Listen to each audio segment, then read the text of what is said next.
Good morning, everyone. This is Michael, and as usual these days, I'm substituting for Tuya for a while longer. And today is our Soul-of-Nations-Meditation. What we'll do particularly is we'll have readings from The Destiny of the Nations, wonderful little book which sets the pattern for the new politics, the new method of international relations. We're certainly not there yet, you know. We're not yet interacting as nations on the basis of sharing, which will lead to peace, and have not yet banished selfishness and corruption, but the way is pointed to us. So a little bit of work then. We've discussed the first and second rays and their origin and their contribution to the condition of international relations.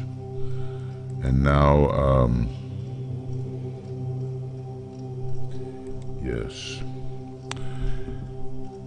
I'd like to discuss the third ray.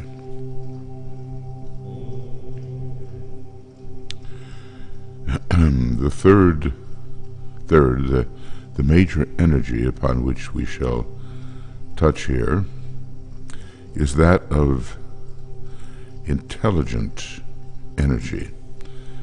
The potency of the third ray sometimes distinguishes this from the fifth ray, which he calls the ray of mind. And when Annie Besant was discussing these two rays, she talked about the third ray being the ray of exactitude of thought, and the fifth ray being the ray of exactitude of action. Anyway, this third ray is finding its expression through the third major center on the planet. This center we call humanity. There is some expression of humanity through the Ajna center of Sanat Kumara, and it's sometimes listed that way, but usually it's the higher members of humanity as members of the new group of world servers that express through that center. So the potency of the third ray, through humanity, the throat center, ruled in the individual by the earth, by Saturn, and eventually by the seventh ray. The evocation of a loving, intelligent response to the Shambhala impulse, stepped down by the hierarchy, is that to which this world center should respond. We are a world center, humanity, and not only is there the impulse of power and purpose and will, but it is rendered, buffered, we might say, into a more easily applied unity of energy, which is less disruptive, except when it has to be, and that's the energy of hierarchy. So combine will and love, and then humanity should be responding to it in that way. This is rapidly, and as I have told you, satisfactorily happening. A definite world effect is being produced, and the new group of world servers has given much aid in this, somehow drawn together in the early 30s, I think based on an impulse which saw many of the ashrams moving to the Buddhic plane, especially the ashrams on the soft line rays, especially the second ray ashram. So the new group of world servers has helped. They have interpreted explained and assisted the processes of evoking the latent love in human beings, which in its initial and unformed stages exists in the form of an inchoate goodwill. You know, the statement is that goodwill is love in action. So somehow goodwill is a blend of the second and third rays. It's love applied, and it's really so utterly necessary in all of our relations, individual, group, community, national, international. And we can tell when it's there. And it makes a big difference. It's an important X factor. Going on, I call this to your attention as the underlying motivating idea, behind all the work which you are called upon to do. I suggest, therefore, that you endeavor to see the three major ideologies with which you have perforce to deal in terms of three efforts which are emanating from the three major planetary centers at this time: Shambhala, the hierarchy, and humanity. You will thus gain a more synthetic viewpoint and a deeper understanding of the slowly emerging world picture. So we have, he will discuss it, the three ideologies: monarchy, democracy, and communism, socialism, something of that nature. And he'll tell us how they are related to the planetary centers, Shambhala, hierarchy, and humanity, and to the first three rays. Is it not possible that the ideologies which we have been discussing are the response, a distorted and yet a definite and determined sensitive reaction to the energies playing upon humanity from the two higher major centers? I suppose it's meant there the head center of the planet and the heart center of the planet, and humanity being the third upon which these energies play. I would like to suggest, he says, that the ideology which is embodied in the vision of the totalitarian states is an erroneous but clear-cut response to the Shambhala influence of will. Think about that for a moment.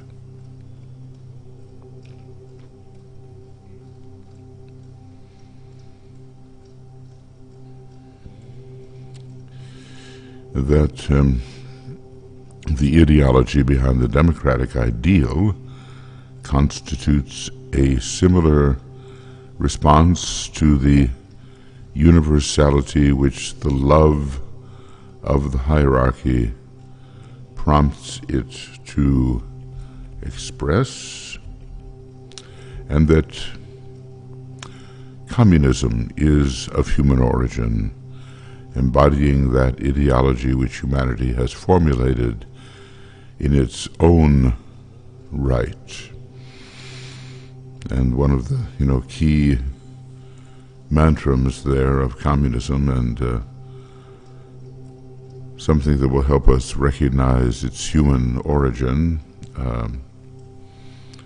to each according to his need, from each according to his ability.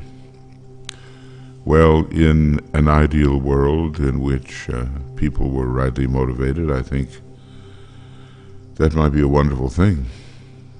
However, we are still selfish and we're not rightly motivated, and greed is at work, and the reticence to give freely for the welfare of others, the true sharing impulse, is not yet operative. So, Shambhala, the influence of the will, and maybe we would say monarchy, hierarchy, the influence of the heart, and we would say democracy, and communism more related to the throat center, and we'll say humanity. Thus, the three aspects of God's nature are beginning to take form as three major ideas, and what we see upon the planet at this time are the distorted human reactions to spiritual impulses emanating from three different centers, but all equally divine in their essential nature and essences. So let's, I'll highlight that, if I can do that. And we'll just ponder on that for a moment as he suggests that we do. What we see upon the planet at this time are the distorted human reactions to spiritual impulses, emanating from three different centers, but all equally divine in their essential natures and in their essences. Ponder on this.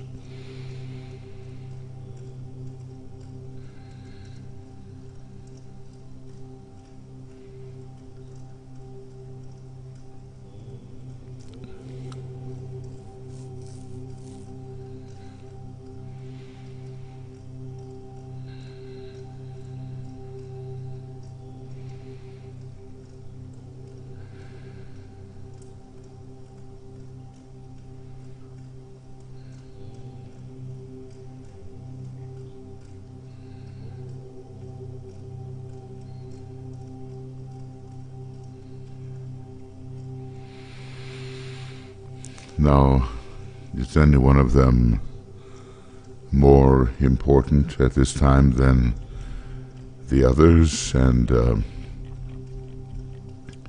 I would offer the thought that democracy is very important because the hierarchy, with its particular method of idealism and government, is approaching humanity. Shambhala is too, to a certain extent, but hierarchy is planning under the shambhalic impulse to externalize, and will be walking with human beings, so to speak. They will be visible, and again they will walk with humanity as immediately accessible presences, which has not been the case since hierarchy withdrew following the great Atlantean War millions of years ago. So it's momentous. He goes on to say, I have brought this to your attention and discussed these basic modern schools of thought because the potency of their idealism is affecting every person capable of thought upon this planet. And I suppose we are affected according to our ray disposition, with people primarily on the first ray more affected by Shambhala than those on other rays, and those on the second ray and second ray line more affected by hierarchy, and the same goes for humanity and communism, socialism. Not one of you, he says, is immune from their effect, from the effect of these modern schools of thought. Not one of you but is inclined to range yourself upon one side or another, fighting furiously and under the cloak of so-called adherence to principle for what appeals to you. You know, sometimes when people really get along, DK attributes it even to the monadic ray, because he tells us that we recognize in the other person the tendency to do things as we would do them, and that makes for an immediate affiliation going on. Most of you are nevertheless far more affected by the methods employed to materialize the ideas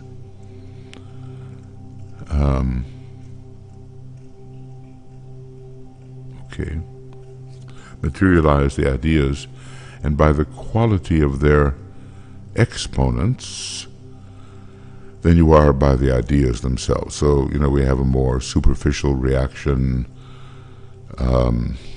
Who's delivering these ideals, and what is their quality, and how do they affect us? Do we like them? Do we not like them? So forth. The ideas. But these ideas, he says, you could hardly define if asked to do so.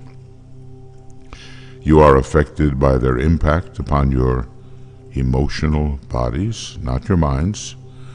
After these divine impulses have filtered through from the Shambhala and the hierarchical centers into and through the human center, and have then been seized upon and applied to specific national, racial, and political conditions. So he's really emphasizing the emotional, or at least monastic bias of the majority of humanity at this time, saying they don't really even understand the systems to which they react favorably or unfavorably. So you're affected by their impact, the impact of these schools of thought, their exponents, their methods, affected in the emotional body. So that should give us pause, shouldn't it? And when you see the modern political situation, you see very intelligent people getting all worked up emotionally about what's going on, which may excuse me, which may be justified. Okay. But he's telling it as it is here. Our minds are not as active as our emotional bodies. So I'm just going to just kind of emphasize that. You are hardly at all affected, he says, by the pure idealism which gave them, these schools of thought, birth, and which lie behind them as the motivating, though unrecognized impulse. You cannot grasp or view these great mental trends as does the hierarchy. Hence, much of your confusion and your difficulty. Now, I think that may be enough of our reading this morning. I'm going to get into a very interesting,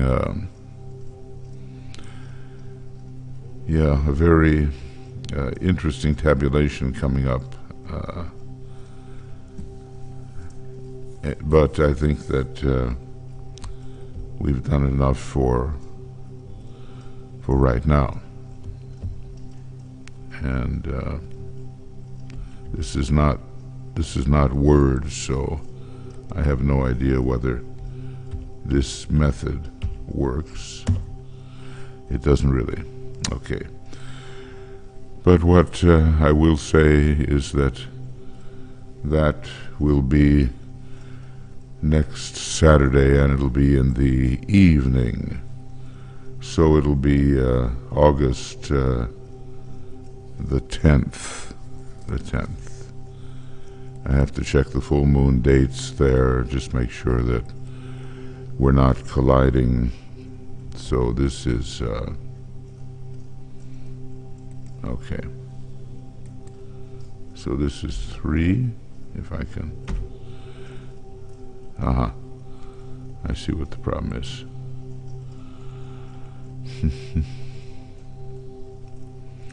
Well, I'll do it this way.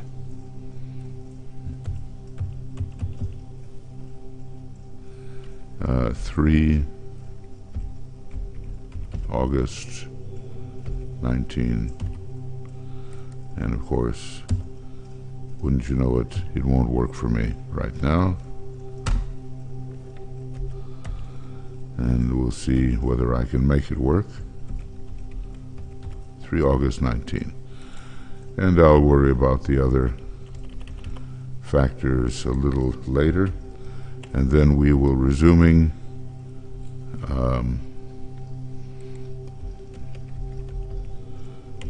on 10 August 19. And RE, this is what happens when it doesn't quite want to behave, you know. We'll see how that works. Okay, now I see what we can do. Yeah. Okay. Pressing the wrong area, but now having it correct. Okay. So that will be our reading.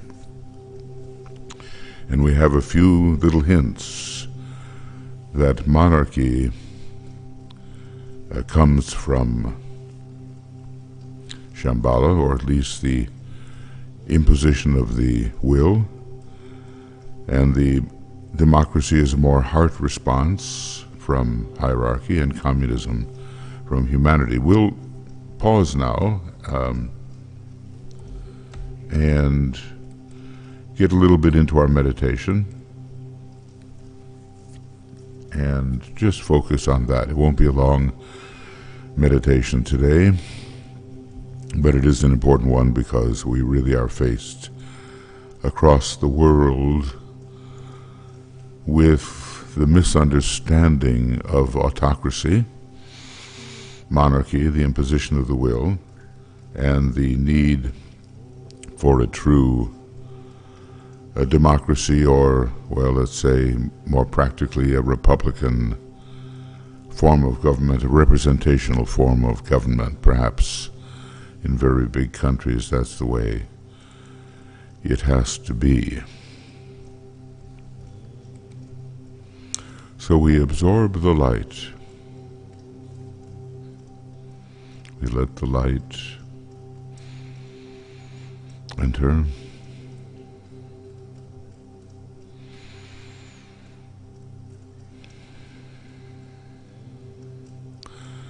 The light of the soul. Sometimes we think of it as occurring or concentrated a bit above the head. And we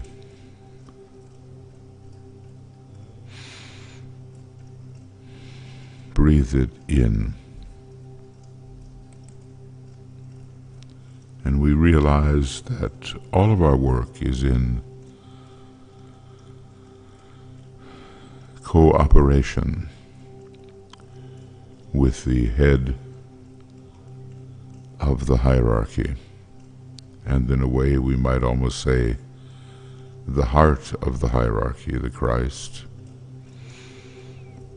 In a particular way, this hierarchy is the ashram of the great Lord Sanat Kumara. So we affirm our cooperation with hierarchy, and especially with the great teacher, the world teacher, the Christ. We have gathered in your name, Lord Maitreya, be with us.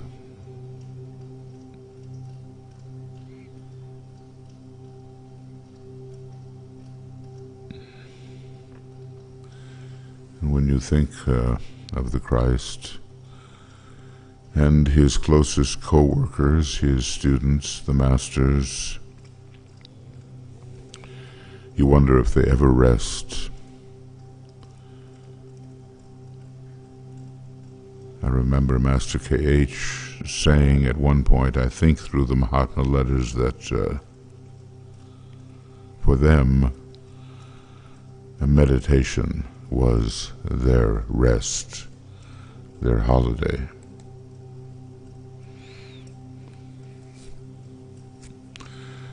Well, this is the map we need to see.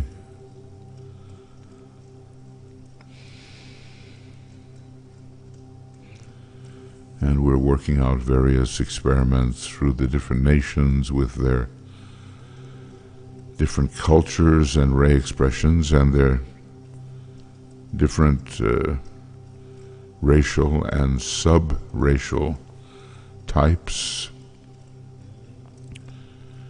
We're working for order and harmony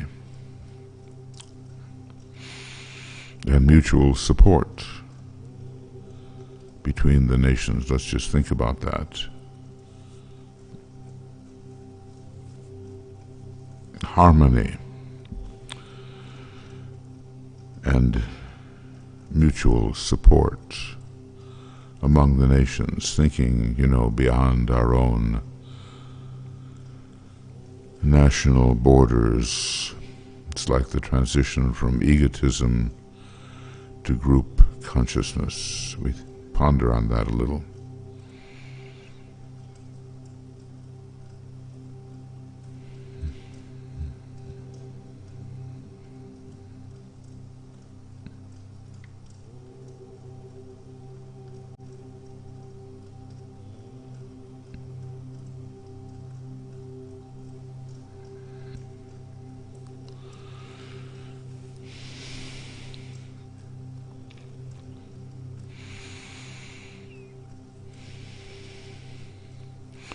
And given our modern communication system, we are certainly imaginatively invested in the fate of the peoples of nations other than our own.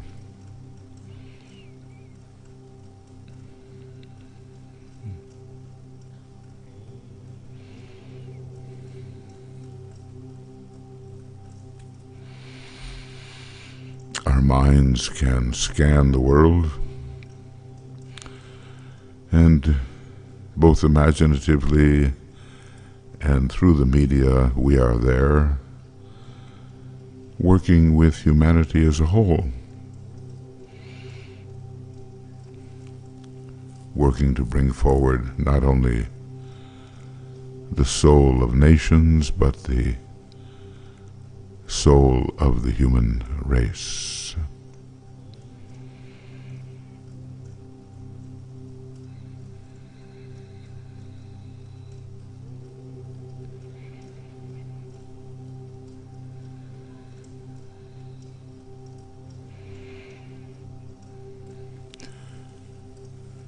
We ponder that humanity is really one being.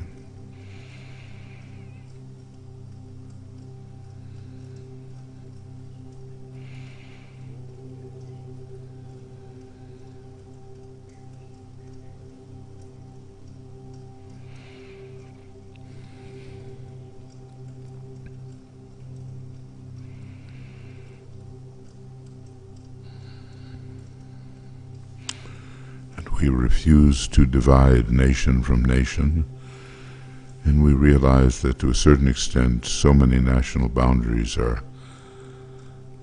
simply arbitrary.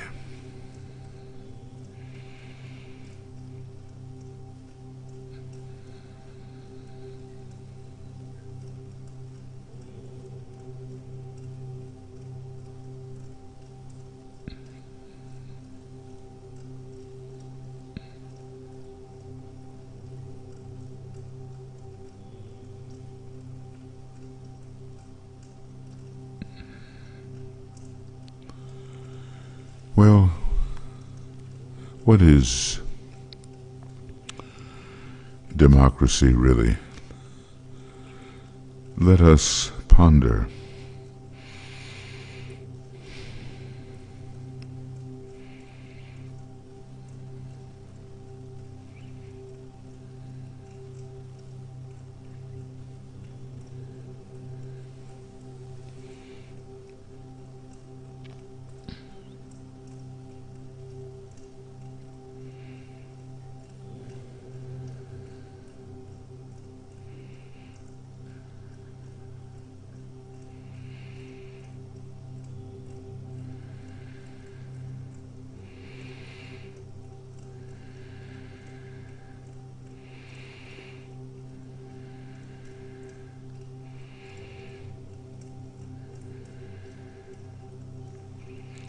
And why, perhaps, do we think that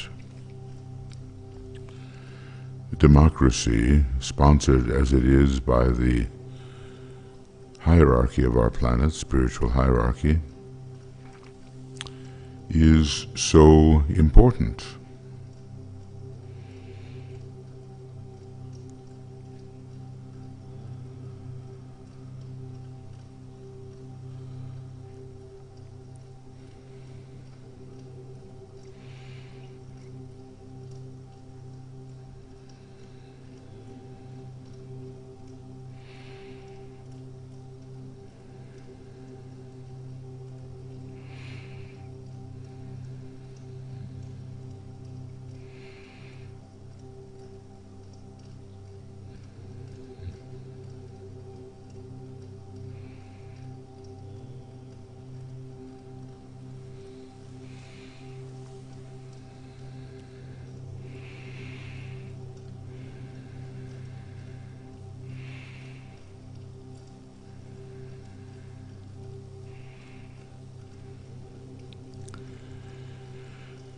In a way, it's a great integrative system, is it not? Gaining the, ideally at least, gaining the participation of each and every member of a society or nation.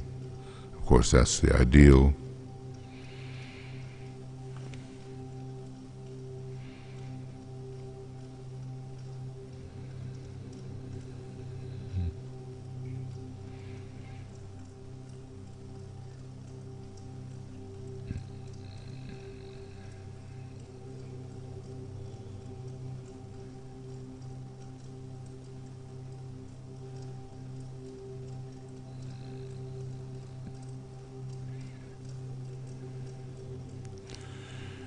Maybe we can realize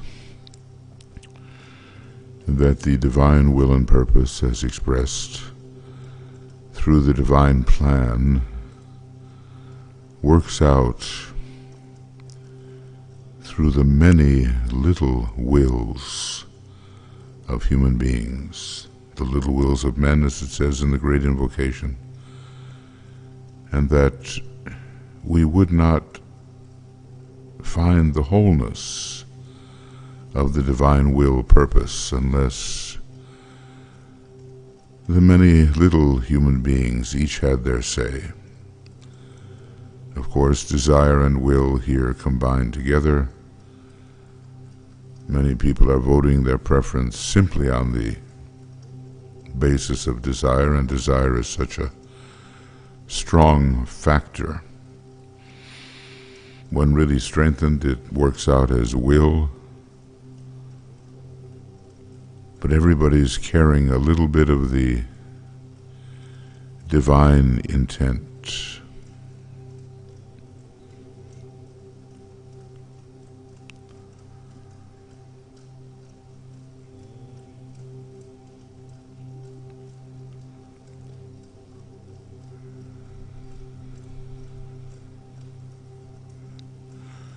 And so, is it not so that democracy, even in its form of a representational form of government, gives the desire will of the many the opportunity to appear and decide and choose.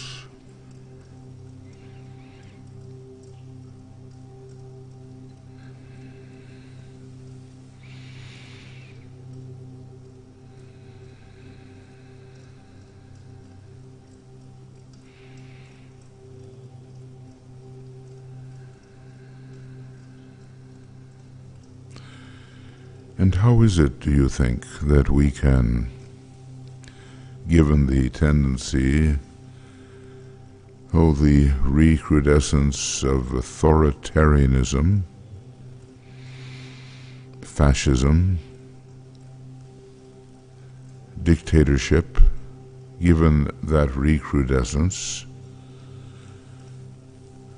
how can we support the strengthening of the democratic approach, the approach of democracy to human progress and solving human problems?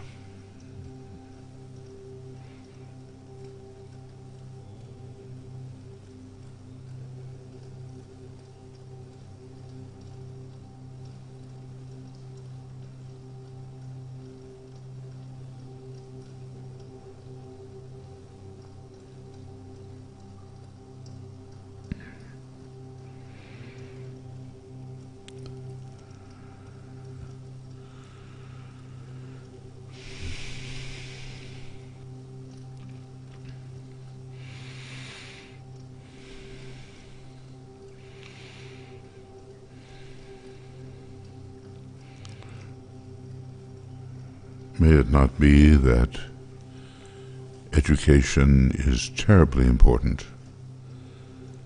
Education of our history and the rare appearance of true democracy, if ever it has appeared, and the almost human bias towards the grasping of power by a strong man, as they say, a dictator. We need to understand the history, do we not?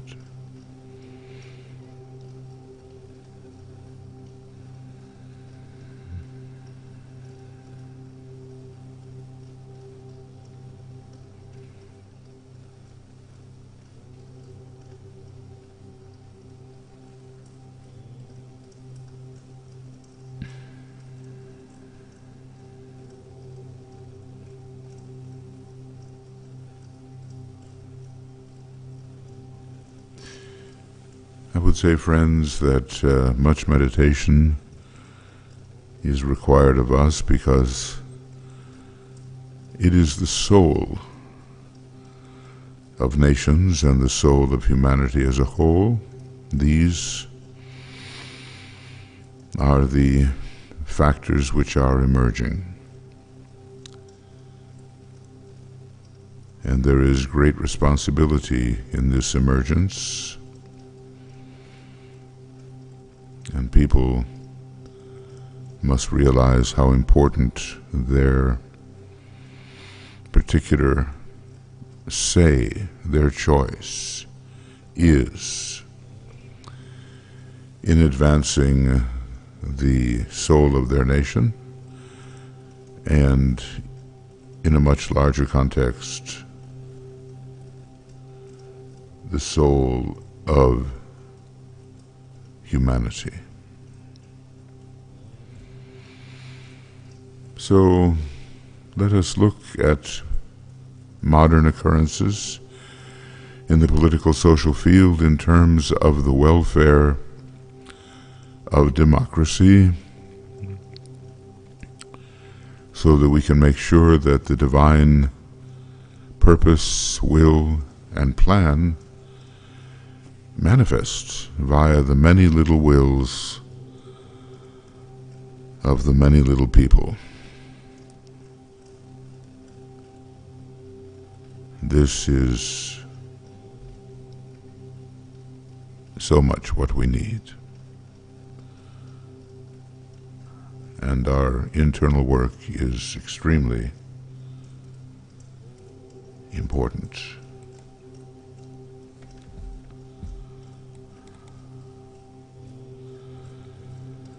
So, as I say, this particular meditation that we're doing today is maybe a little abbreviated, but I think we are dealing with the main point. And I'd like to close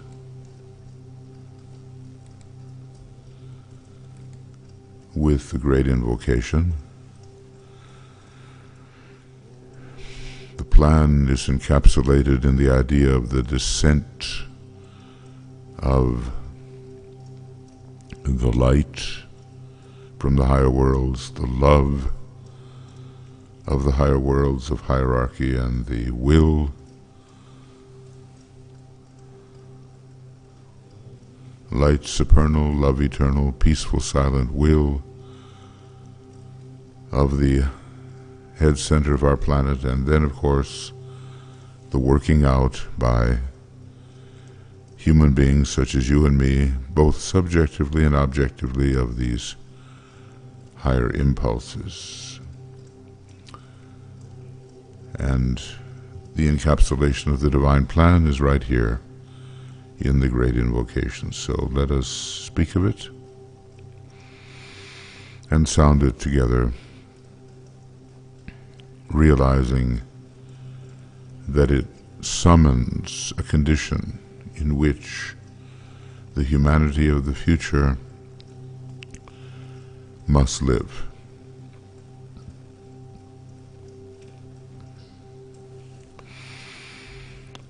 From the point of light within the mind of God, let light stream forth into the minds of men. Let light descend on earth.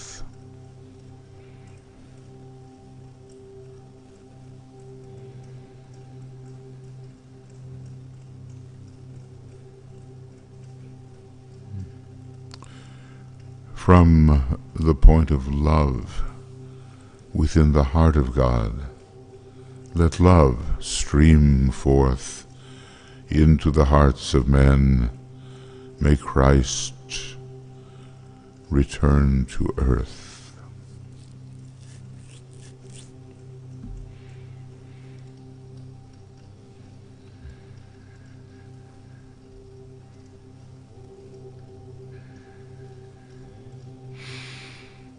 From the center where the will of God is known, let purpose guide the little wills of men, the purpose which the masters know and serve.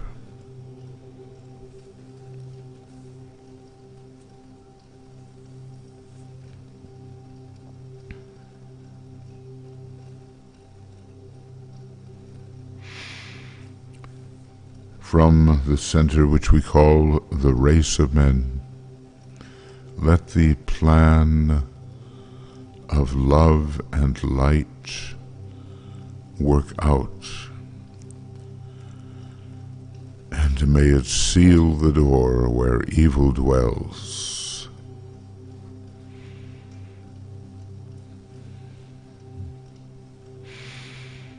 Let light and love and power restore the plan on earth.